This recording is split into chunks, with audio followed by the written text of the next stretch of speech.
I guess let's see some hands. Questions for this group?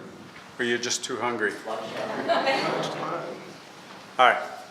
Just a question to Chris is about the sort of sensor networks. What sort of distances are we talking about where the data can hop from one to the next? So if you can get your antennas up off the ground and you have line of sight, you can get a kilometer per hop, maybe a little bit more. And if they're down on the ground, the parking application, they have a hard time going more than 10 meters. So it's really a question of how high the antennas are. Yes. Question for Pavel. You mentioned using phones for testing soil moisture, and I was wondering if you know of any tests for, say, like soil chemistry. I work in agricultural projects a lot, so thinking about either nitrogen levels in soil or just composition of soil, if there's any sort of chemistry lab tests that are available. So I don't know much about the chemistry of the test, but the point I was trying to make there is that we can replace the expensive part oftentimes of the sensor, which is the readout device. We work with, I can't remember the name of the company, but they have these sensors that are fairly common and used in many developing regions, but we're able to replicate all of the electronics very inexpensively.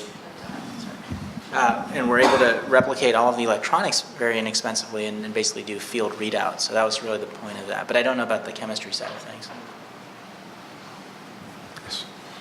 So you mentioned that for several instruments, you actually mentioned a price for those instruments. This can be available for $10, etc.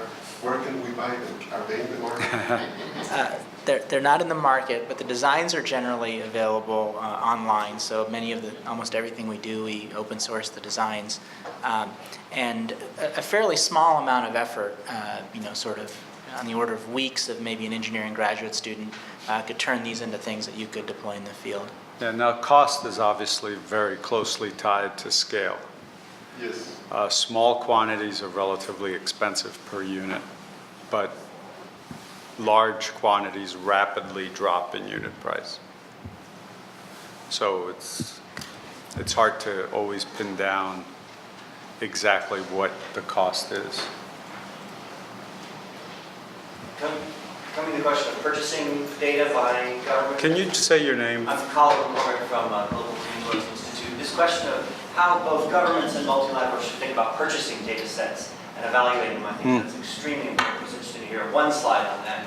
Could we go one level deeper into that? Are those procurement documents you develop for State of California applicable to other governments? Would they be useful themselves to multilaterals? Are there good guidance documents on how to evaluate data sets? Yeah, no, this is really an important question. In fact, when the project started, that was exactly the goal.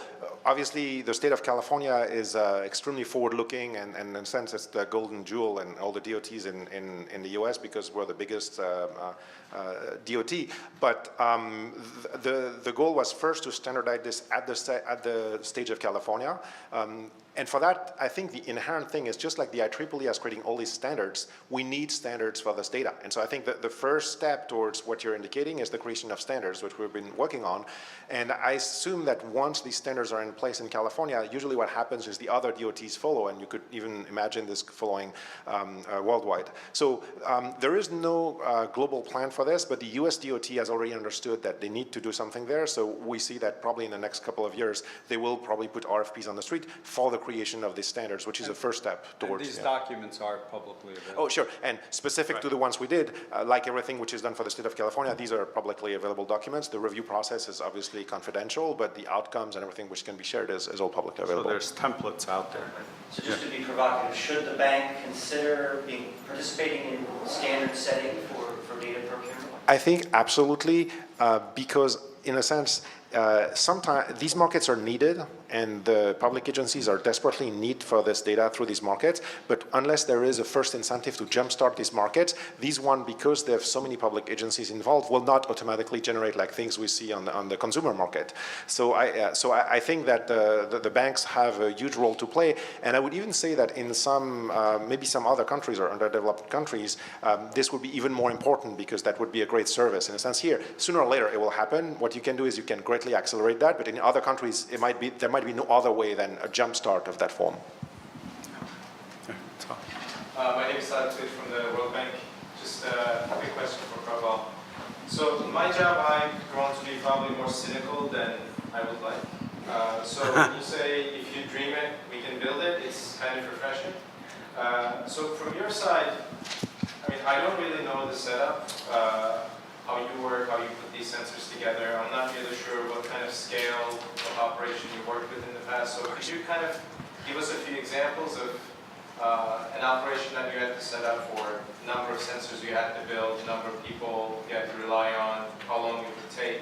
I understand the cost, there's economies of scale, there's savings there, but kind of in terms of the operation for us to be able to contemplate what kind of timeline we'd be working with if, say, there's a technological solution I want to deploy as part of my household survey. That's one question. And then maybe a comment on transportation related presentation. Maybe also issues of confidentiality also need to be discussed. You should go for today. Okay, sure. So I think that's a very fair question. Graduate students are graduate students after all, and not professional installers and with sledgehammers and blowtorches. But to give you a sense of what's possible, so I have personally been involved in 3 or 4 deployments on the scale of 1,000+ sensors operating independently, over extended periods of times, months or a year, kind of time frames, sometimes on the smaller end, sometimes on the longer end. But that gives you a sense of what's possible with a relatively small number of graduate students, 3 or 4, in a time frame of about a year.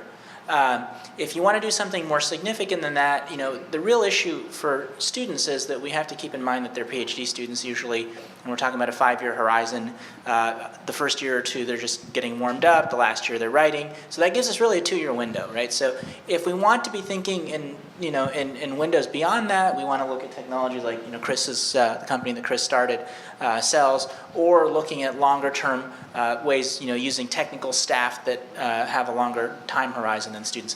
But scale of 1,000 is easily doable, and as some of Gaetano's work has shown, that when you work with other groups, you can greatly amplify. So students can be used to train other forces, NGOs, or other feet on the ground that can amplify those efforts. I think Eric Brewer has also demonstrated a lot of that, with the Arvind Eye Hospital in India. So I think you are right in being skeptical because it doesn't happen by accident. It happens through careful design and execution. But it is possible, and there are examples of this happening many times over. Going to the second part about the privacy, so you're absolutely right to raise that issue. In fact, this issue is often one of the reasons why some very large companies like Google or Facebook won't share their data. I mean, for good or bad reasons, but bottom line is they won't make it into a market. And I think the key part of your question is, as part of these procedures that we're trying to define for the procurement, in a sense, dealing with privacy and confidentiality is essential. The market will not self-emerge if the bidders and the sellers are not convinced that the data will be treated properly. So if you're in the business of selling location data, for example, you're a car manufacturer or you're some navigation manufacturer, you want to have the assurance that whoever buys the data, say a public agency, will not redistribute it, will not share it with a third party that would be damaging for competitive advantage of their businesses. And so that's really part of our job in defining the procedures. In that sense, some of the reason why some folks did not bid onto that first RFP we put out was specifically because they were uncertain, and the ones that bid felt comfortable. So we have to work on these. Okay. 10-second addition. The news is filled with examples of people screwing that up. But the bottom line is the technology exists to anonymize this data, to keep it secure from day one. And don't think that this is an impossible problem to deal with. It's absolutely technologically solvable. There's also technology to de-anonymize. Developed by 3-letters agencies as well. Right, so it's a careful process to go. All right, I think we're done. Thank you very much for